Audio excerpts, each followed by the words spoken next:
Number 18 sum है, a number is increased by 10% and then the increased number decreased by 10%. Find the net increase or decrease percent. मतलब एक number है जिसको पहले 10% increase किया गया, उसके बाद इंक्रीज होने के बाद उस नंबर को 10% डिक्रीज किया गया. आप बताइए पूरा ट्रांजेक्शन में नंबर को कितना इंक्रीज हुआ है परसेंट, ना कि डिक्रीज हुआ है. ठीक है, तो ये निकालना है. तो एक बात आपको बता दे कि कभी भी कोई भी नंबर को सेम अमाउंट में इंक्रीज और सेम अमाउंट में अगर डिक्रीज किया गया तो हमेशा ही नेट रिजल्ट डिक्रीज होगा, इंक्रीज नहीं होगा. तो ये डिक्रीज ही निकलेगा. तो इसको हम लोग दो मेथड में करेंगे और एक एमसीक्यू वाला मेथड भी आपको दिखा देंगे. तो पहले हम लोग करेंगे जो एक्स वाला है एल्जेब्रिक, पहले उसमें चलते हैं, उसके बाद हम लोग एरिथमेटिक भी करने वाले हैं. तो पहला मेथड है हमारा, तो चलिए मेथड वन कर लेते हैं. ये पहला मेथड है, मेथड वन. अब यहां पर हम लोग करने वाले हैं let the number be x. इसको एक्स ले लिया. अब इसके बाद इसका 10% इंक्रीज करेंगे. तो इंक्रीज है हमारा दिया हुआ है, इंक्रीज इक्वल टू हमने दे दिया 10%. इसका मतलब देयर फोर इंक्रीज नंबर.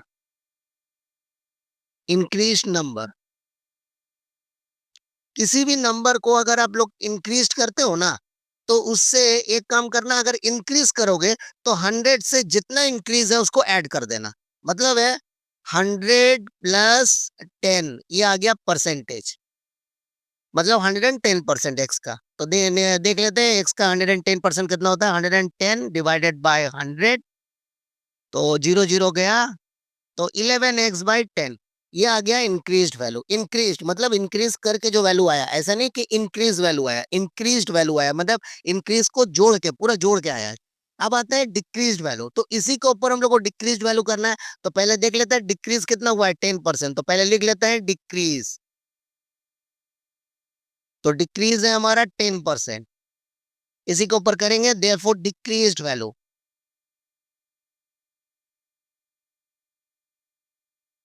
देख लेते हैं डिक्रीज्ड वैल्यू क्या है. डिक्रीज्ड वैल्यू को निकालने के लिए हम लोगों को करना पड़ेगा जो है हमारे पास 11x/10 इंटू. अब डिक्रीज बता रहा है, पहले हमने इंक्रीज में क्या किया था, 100 + 10 किया था. अब हम करेंगे 100 - 10. तो 100 - 10%. देख लेते हैं वैल्यू कितना आएगा. वैल्यू हमारा आ रहा है 11x/10 इंटू 90%, मतलब है 90/100 कर लो. अब यहाँ पर आप देख सकते हो जीरो जीरो, एक जीरो यहाँ से गया, एक जीरो यहाँ से गया, तो हमारे पास आंसर आ गए. वो है 99x. 99x/100. अब 99x/100 ये नंबर बड़ा है ना छोटा है हमको पता चल जाएगा अभी. मान लो ये नंबर बड़ा है ना छोटा है, आपको कैसे पता चलेगा. एक साधारण सी चीज है, वो है आप देखो न्यूमरेटर कितना है. न्यूमरेटर है 11 और डिनोमिनेटर कितना है 10. तो न्यूमरेटर अगर डिनोमिनेटर से बड़ा है तो इसका मतलब नंबर 1 से बड़ा है, इसका मतलब ये फ्रैक्शन बड़ा है. अगर न्यूमरेटर डिनोमिनेटर से छोटा है तो ये फ्रैक्शन 1 से छोटा है, इसका मतलब ये फ्रैक्शन छोटा आया है. तो इसका मतलब डिक्रीज होने वाला है. तो कितना डिक्रीज होने वाला है निकाल लेते हैं हम लोग. Therefore decrease value. अब डिक्रीज वैल्यू निकाल लेते हैं. अब डिक्रीज वैल्यू है x - 99x/100. हमेशा नीचे में कुछ नहीं है, डिनोमिनेटर में 1 ले लीजिए. अब एलसीएम कीजिए, 100 आ गया, इधर 100 जाएगा. 100x -99x equal to x/100. ये आ गया x/100. अब होल ट्रांजेक्शन में क्या हुआ है, डिक्रीज हुआ है, तो डिक्रीज परसेंटेज निकालना पड़ेगा. निकालेंगे, सॉरी हम लोग निकालेंगे डिक्रीज परसेंट. Decrease percent. तो डिक्रीज परसेंट लिख सकते हैं सिंबल से. तो यहाँ पर हम लोग डिक्रीज परसेंट करने के लिए डिक्रीज वैल्यू लाना पड़ेगा. तो डिक्रीज वैल्यू है x/100 whole divided by original number. Original number क्या है, x है. एक काम करते हैं, तो इसको हम लोग साइड में लिख देंगे. इसको कौन सा फॉर्मूला अप्लाई किया, इंटू 100%. तो इसको जो फॉर्मूला अप्लाई किया गया साइड में हम लोग लिख देंगे. डिक्रीज वैल्यू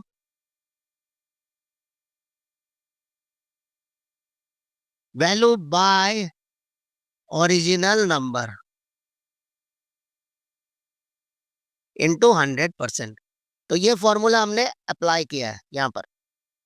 समझ में आ गया होगा आपको। डिक्रीज वैल्यू है x by 100 divided by x. अब इसका कर लेते हैं, तो एक्स बाय 100 इंटू ये 1/x है, कुछ नहीं है मतलब नीचे 1 है, तो ये 1/x आ जाएगा इंटू 100%।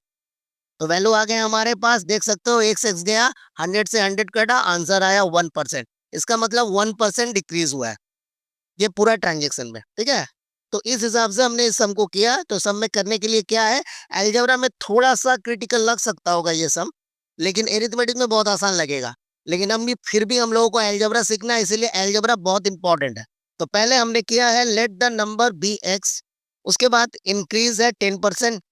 हमने क्या किया, 10% इंक्रीज किया है, तो इंक्रीज वैल्यू हमने निकाल लिया, इंक्रीज नंबर एक्स के ऊपर। अभी बताया अगर इंक्रीज होता है तो 100+10 होगा, तो 100+10 हमने कर दिया है।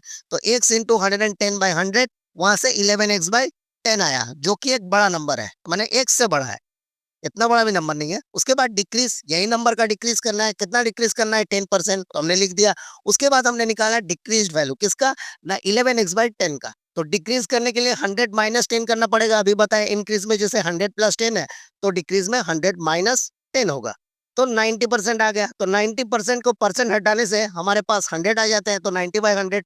तो हमने कैलकुलेशन करके हमारे पास आंसर आया 99s/100, जो कि एक से छोटा है। इसका मतलब है वैल्यू पूरा डिक्रीज किया है। ऐसे ही हम आपको पहले भी बता चुके हैं, अगर same amount of value increase or decrease एक ही नंबर पे किया जाए, तो हमेशा रिजल्ट डिक्रीज ही निकलेगा, इंक्रीज कभी नहीं होगा, ठीक है। तो ये आप जान के रख लो कि हमेशा आपका आंसर डिक्रीज होने वाला है, इंक्रीज कभी होने वाला नहीं है, अगर सेम अमाउंट हो तो। अच्छा ठीक है, अब डिक्रीज वैल्यू हो गया। अब इसके बाद डिक्रीज वैल्यू को हमने डिक्रीज वैल्यू निकाल लिया, एक से माइनस किया। उसके बाद हमने फॉर्मूला लगाया डिक्रीज परसेंट। क्या फॉर्मूला है, decrease value by original number into 100%। तो डिक्रीज वैल्यू है x by 100 whole divided by x into 100%। अब एक्स बाय 100 हमने लिखा, और होल डिवाइडेड बाय एक्स को 1/x करके साइड में लगा दिया। जैसे एक्स एक्स हम काट लिए, उसके बाद 100 कैंसिल हो गया, हमारे पास टोटल ट्रांजेक्शन में आया 1%। तो ये हो गया हमारा 1% का हिसाब, ठीक है। तो अब चलते हैं इसी का दूसरा मेथड में, और एक मेथड करेंगे, वो है एमसीक्यू। अगर ये सम एमसीक्यू में आ गया, तो हम लोग उस सम को कितने जल्दी कर सकते हैं, ठीक है। तो चलते हैं मेथड 2 में हमें ये एरिथमेटिक वे में करना पड़ेगा। तो लेट द नंबर बी 100। अब इसका पहले करेंगे इंक्रीज, तो देख लेते हैं इंक्रीज कितना हुआ है। इंक्रीज है 10%, तो इंक्रीज्ड वैल्यू कितना होगा, कर लेते हैं। सेम टू सेम है, यहाँ पर इंक्रीज्ड वैल्यू हो गया 100 का, इंक्रीज्ड वैल्यू करना है।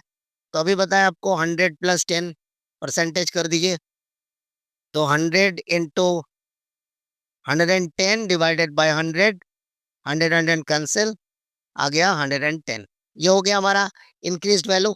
इसके बाद इसी का डिक्रीज वैल्यू है, चलिए डिक्रीज कर लेते हैं। डिक्रीज है 10%, इसी को डिक्रीज करना है, तो डिक्रीज वैल्यू हो जाएगा हमारा,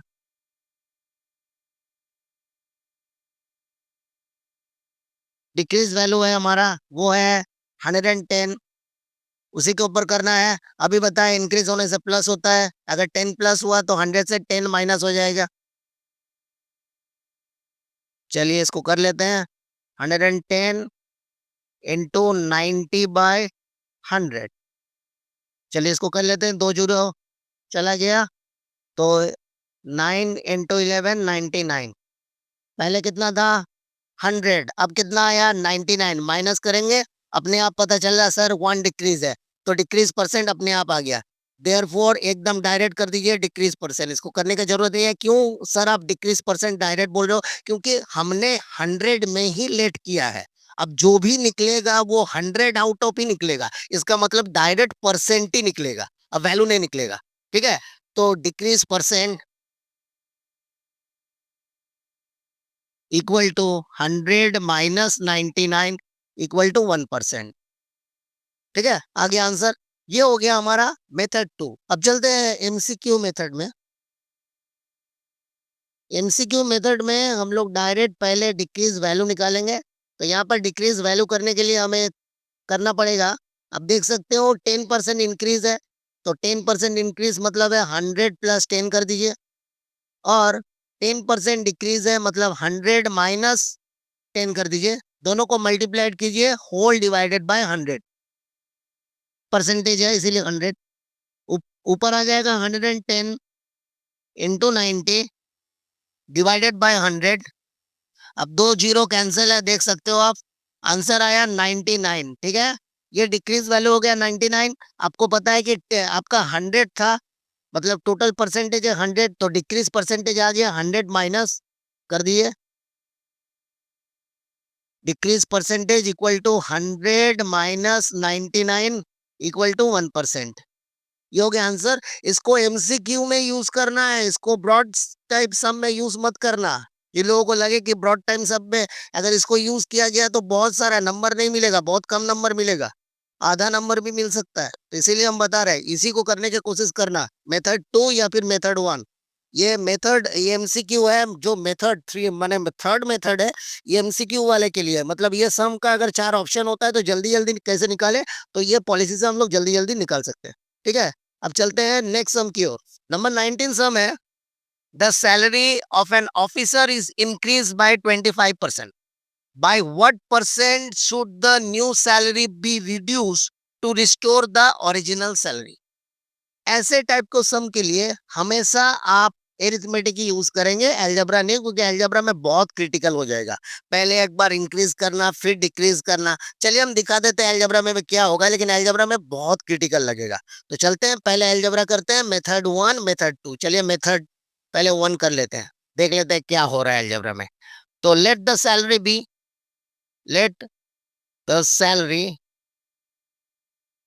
बी रुपीज एक्स। चलिए एक्स मान लिया, अब उसको 25% इंक्रीज किया गया, इंक्रीज सैलरी, इंक्रीज सैलरी पहले 25% बढ़ाया गया, तो इंक्रीज सैलरी कितना होगा अभी आपको पता है, एक्स इंटू 100 प्लस, अब 100 प्लस करना पड़ेगा, 100 प्लस 25%, तो एक्स इंटू 125 डिवाइडेड बाय 100, 25 से काटे तो ये 5 और ये आ गया 4, तो आंसर हो गया 5x/4। ये इंक्रीज सैलरी है। अब इंक्रीज सैलरी को रिस्टोर करना पड़ेगा, रिस्टोर का मतलब है पहले जैसा लाना पड़ेगा। अब पहला क्या सैलरी था, पहला था एक्स, तो कितना सैलरी इंक्रीज हुआ वो हमें निकालना पड़ेगा। तो salary increase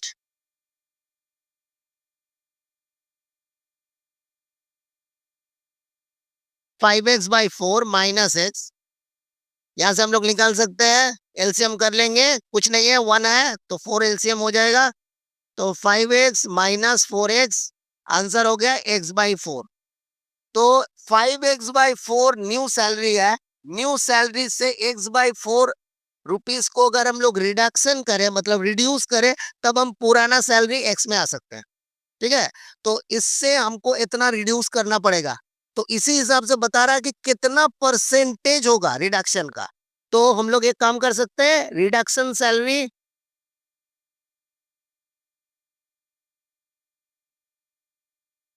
equal to x/4 rupees कर देते हैं सामने, चलिए यहाँ पे रुपीस लिख देते हैं, रुपीस x/4 आ गया हमारा रिडक्शन सैलरी।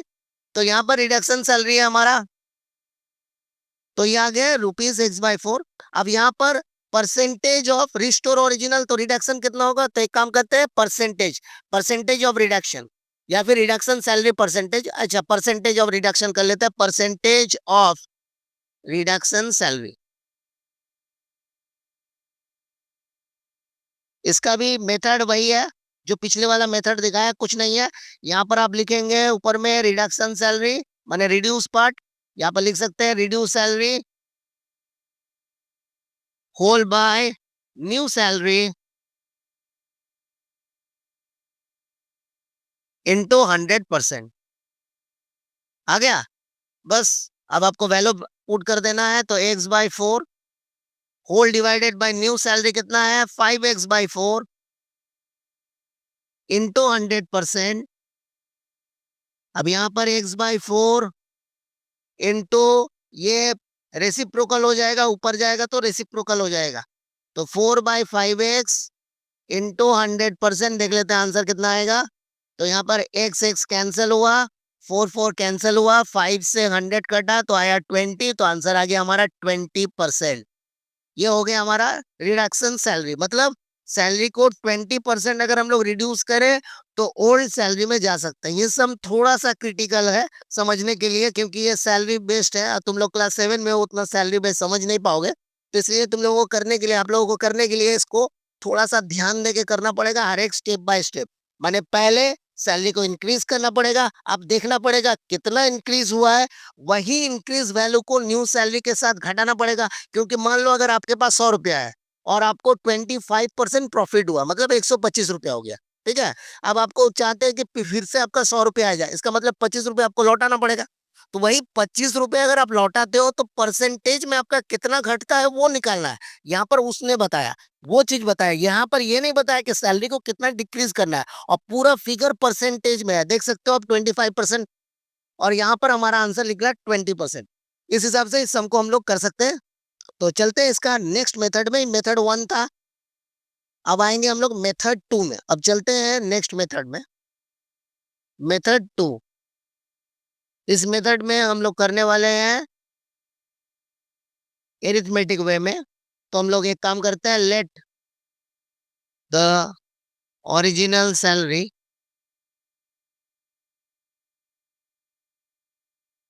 बी ₹100। चलिए 100 लेट किया। अब यहाँ पर सैलरी को इंक्रीज करना है 25%। तो एक ही बार में एक काम करते हैं, सैलरी को इंक्रीज कर देते हैं।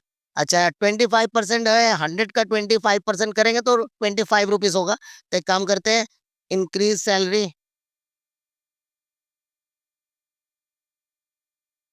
एक ही बार में कर देते हैं, इंक्रीज सैलरी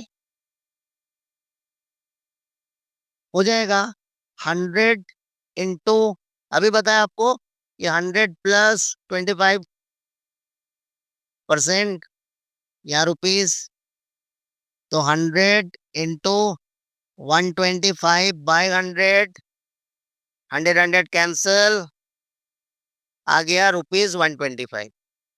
अब 125 है हमारा न्यू सैलरी। अब न्यू सैलरी से ओल्ड सैलरी को माइनस करेंगे तो ₹25 आएगा।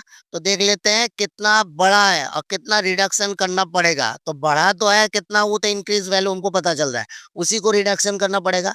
तो एक काम करते हैं, हम लोग रिडक्टेड वैल्यू निकाल लेते हैं, या फिर रिडक्शन सैलरी, या फिर रिड्यूस सैलरी।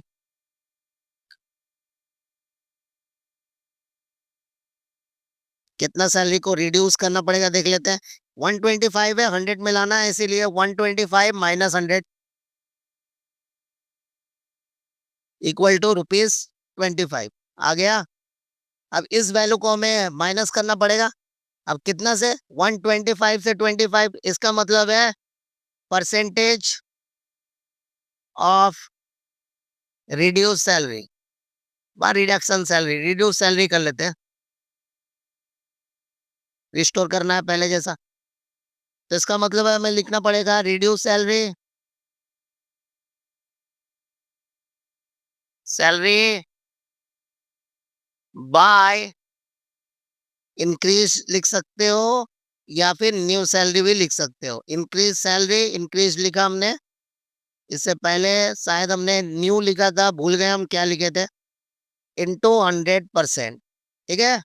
अगर किसी को नजर नहीं आ रहा है, ठीक से दिखाई नहीं दे रहा है, तो वो अपना वीडियो को अच्छी तरह से जूम कर ले, और वीडियो को हमेशा अच्छे रेजोल्यूशन में ही देखे।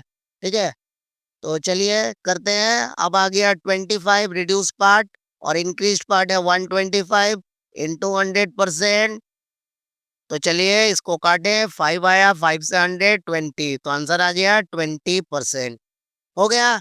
तो इस हिसाब से हम लोग इस सम को आसानी से कर सकते हैं। एक्स में थोड़ा सा क्रिटिकल था कि वहाँ एल्जेब्रिक पार्ट को इधर उधर थोड़ा करना था, एल्जेब्रा का काम है, तो थोड़ा सा इसका फ्रैक्शनल था। यहाँ पर एरिथमेटिक है, इसलिए फ्रैक्शन नहीं आया, एकदम डायरेक्ट सब वैल्यू आया, 100 125 25। इस हिसाब से करना इसके लिए बहुत आसान है।